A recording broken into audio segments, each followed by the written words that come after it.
یہ لوگ تقدیر پہ ایک اعتراض کرتے تھے. اسلام کا عقیدہ تقدیر ہے نا, اسلام کا عقیدہ تقدیر ہے کہ سب کچھ پہلے سے طے شدہ ہے, اللہ کے علم میں سب کچھ ہے, اسی کے حساب سے جنت بھی لکھی جا چکی ہے اور جہنم بھی. یہ اسلام نے بیان کیا. ہم اچھی بری تقدیر پر ایمان رکھتے ہیں, ہمارے ایمان کا حصہ ہے, ہمارے ایمان کا جزو ہے.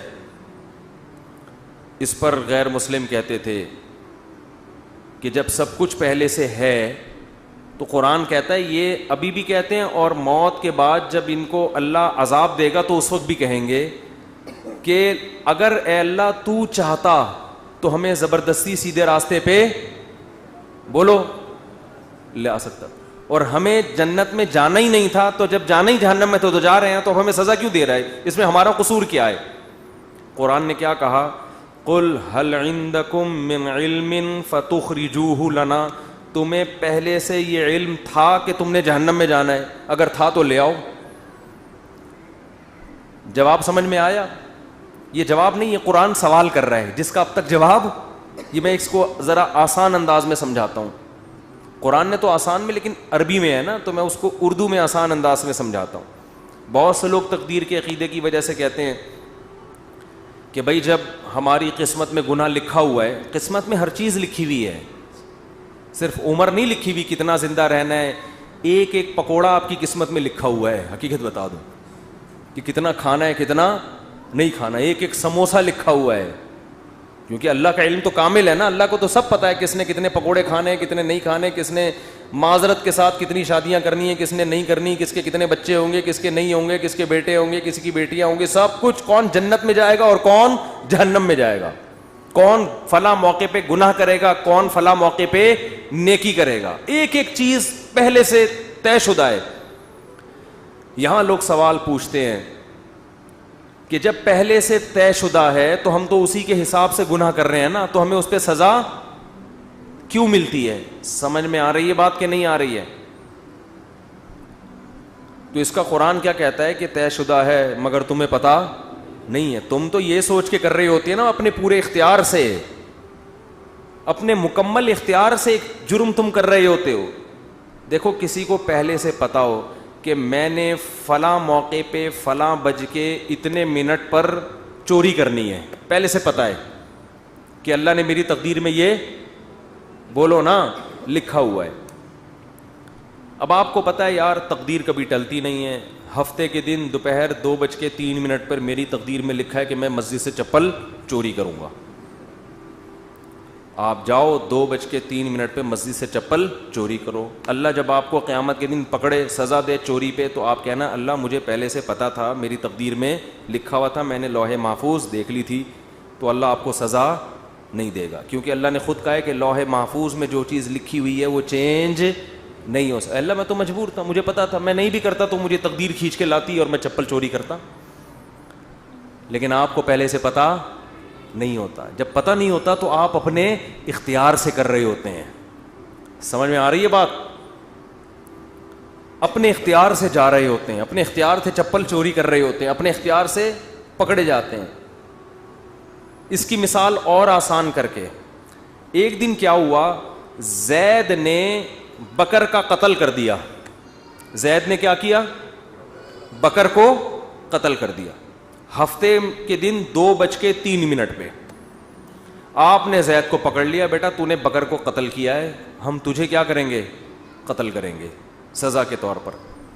زید کہتا ہے دیکھو بکر کی تو عمر اتنی تھی, بکر نے اس سے زیادہ زندہ نہیں رہنا تھا, ہمیں پتہ ہے ہر آدمی کی عمر پہلے سے طے شدہ ہے. تو زید نے تو اتنے ہی سال زندہ رہنا تھا. حدیث میں آتا ہے ماں کے پیٹ میں جب بچہ ہوتا ہے تو پہلے سے فرشتہ لکھ کے چلا جاتا ہے کتنے عرصے کے لیے زندہ رہے گا یہ. تو اس نے تو ہفتے کے دن 2:03 پہ مرنا تھا, اس سے زیادہ اس نے زندہ نہیں رہنا تھا. بتاؤ سچ کہہ رہا ہوں؟ آپ کہیں گے بھائی بالکل سچ کہہ رہا ہے. لیکن آپ اس بیس پہ زید کو چھوڑ دو گے؟ آپ بولو گے کہ یہ بات اللہ کو پتہ تھی, کسی اللہ کے علاوہ کسی کو پتہ نہیں تھی. تیری نظر میں تو وہ ابھی زندہ رہنے والا تھا, تو نے تو اپنے اختیار سے جا کے اس کو 2:03 پہ قتل. یہ تو قتل کے بعد پتہ چلا ہے کہ اس نے زندہ رہنا تھا, تجھے تھوڑی پتہ تھا. اگر زید کی سمجھ میں یہ دلیل نہ آئے نا اور کہے نہیں نہیں نہیں میں نے تو مارنا ہی تھا, تو آپ زید کو بولے ٹھیک ہے پھر ہم تجھے قتل کرتے ہیں, اور جب تیرے وارثین آ کے پوچھیں کہ کیوں مارا تو ہم کہیں گے اس لیے کہ اس کی عمر اتنی ہی تھی, اس نے اس دن اتنے بج کے اتنے منٹ پہ مرنا ہی تھا. یہ دلیل زید اپنے خلاف کبھی بھی نہیں مانے گا, دوسرے کے خلاف مانے گا. تو اللہ فرماتے ہیں کہ تم جو دلیل اپنے خلاف نہیں مان رہے دوسرے کے خلاف کیسے مان رہے ہو, اور میرے خلاف کیسے مان رہے ہو؟ کیونکہ جب انسان گناہ کرتا ہے تقدیر میں تو لکھا ہوا ہوتا ہے, مگر لکھنے سے پہلے اس کو نہیں پتا ہوتا کہ یہ لکھا ہوا ہے. کرنے سے پہلے وہ اپنے اختیار سے کر رہا ہوتا ہے, اسی پہ اس کو قیامت کے دن سزا ملے گی. اور جب سزا ملے گی تو وہ کہے گا اللہ تو لکھا ہوا تھا. اللہ کہے گا هل عندکم من علم, پہلے سے پتا تھا کہ لکھا ہوا ہے. اور اگر اب بھی کسی کے سمجھ میں نہ آئے تو پھر ہر چیز لکھی ہوئی ہے نا, صرف گناہ تھوڑی, کھانا پینا بھی لکھا ہوا ہے. صبح ناشتہ چھوڑ دو, آپ صبح کا ناشتہ چھوڑ دو. بیگم پراٹھا بنا کے لائی, چائے بنا کے لائی, نہیں کھاؤ. بیگم لکھا ہوا ہوگا تو حلق میں اترے گا. بیگم کہے گی کم بخت, یہ کھانے کے بعد پتہ چلے گا کہ لکھا ہوا تھا یا نہیں لکھا ہوا تھا, کھانے سے پہلے نہیں پتہ چلے گا.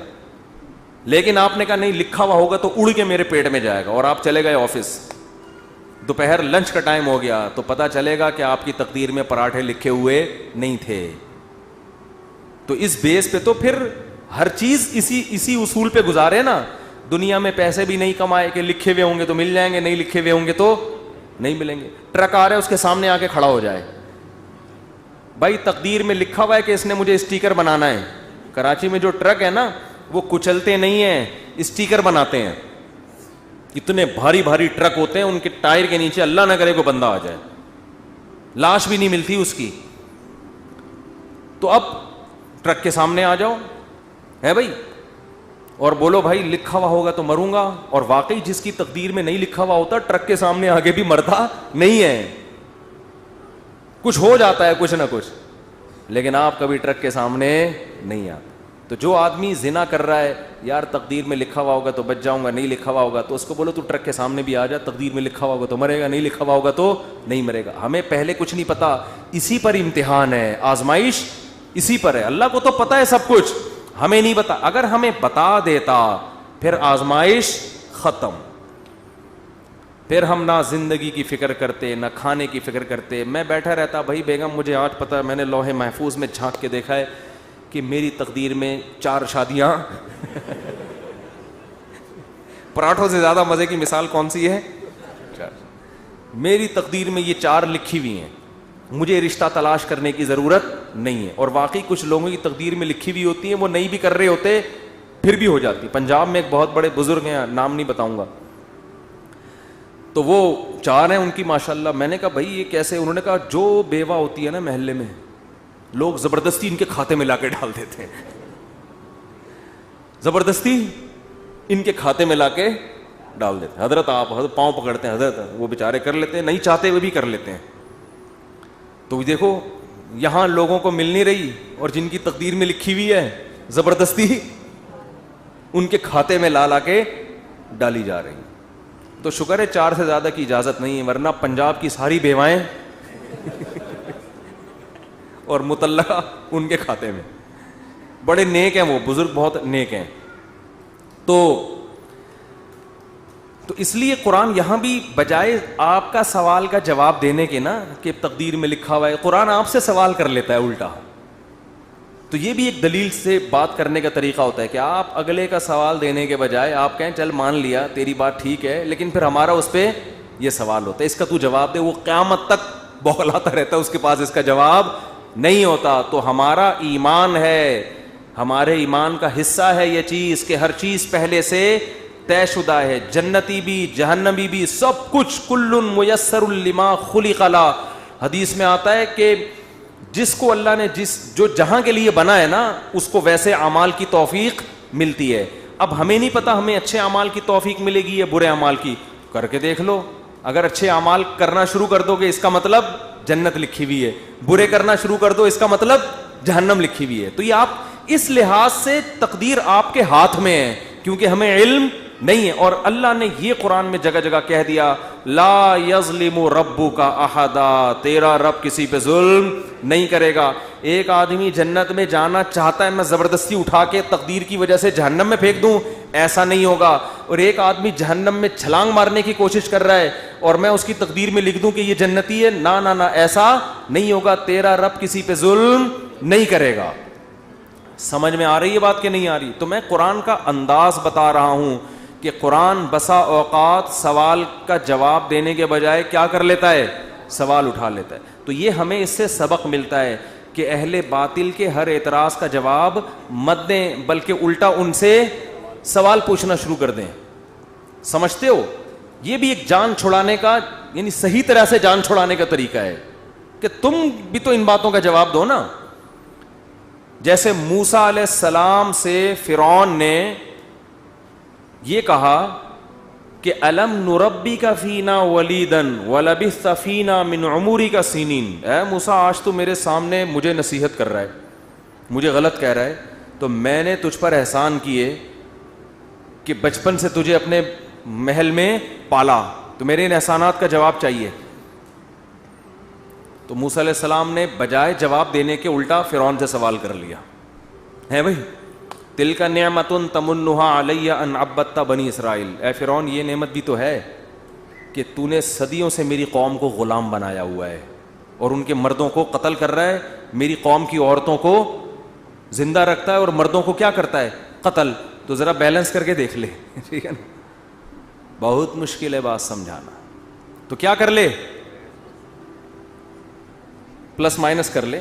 یہ ایک احسان اگر مان لیں اس کو احسان ہے کہ میں تیرے محل میں پلا بڑا ہوں, تو یہ جو میرے ساتھ میری قوم کے ساتھ ظلم ہو رہا ہے یہ بھی تو میری ذمہ داری ہے کہ میں اس کے خلاف آواز اٹھاؤں. تو فرعون یہ جواب, اس جواب کے بعد فرعون کیا ہو گیا, مزید کوئی احسان نہیں گنایا کہ تو نے اس دن میرے ہاں کھانا بھی کھایا تھا, اس دن ٹھنڈا پانی بھی پیا تھا, اس دن یہ بھی ہوا تھا, اس دن تو بیمار تھا تو میں نے تیرا علاج بھی کرا. فرعون نے کہا یہ ایسی دلیل پیش کر دی ہے کہ بھائی سینکڑوں انسانوں کے قتل کے مقابلے میں یہ کیا اس کی حیثیت ہے, اتنے لاکھوں لوگ میں نے مار دیے جان سے. تو اہل باطل کی کوشش ہوتی ہے ہمیشہ آپ پہ سوار رہے ہیں, تو بجائے اس کے کہ باطل کو اپنے اوپر سوار ہونے دو, باطل کے اوپر سوار ہو جاؤ کہ تم تو اتنے صبح و شام اعتراضات, یہ بھی غلط, یہ بھی غلط, یہ بھی غلط, یہ بھی غلط. تو تمہارے اندر بھی تو بہت ساری غلطیاں ہیں, تو ان کو فیس کرنے کے لیے باطل کبھی تیار نہیں ہوتا. اور ہم اس غلطیوں کا جواب دیں گے جن کو تم غلط کہہ رہے ہو, حقیقت میں وہ غلط نہیں ہے, اس کے تو ہم جواب دینے کے لیے تیار ہیں, لیکن ہم بتا رہے ہیں کہ تمہارے اندر تم نے جو کچھ کیا ہے ہم اس کا جواب اس کے لیے تیار نہیں ہوتے. تو یہ سیاستیں ہوتی ہیں, چالاکیاں ہوتی ہیں. سمجھتے ہو بات کو؟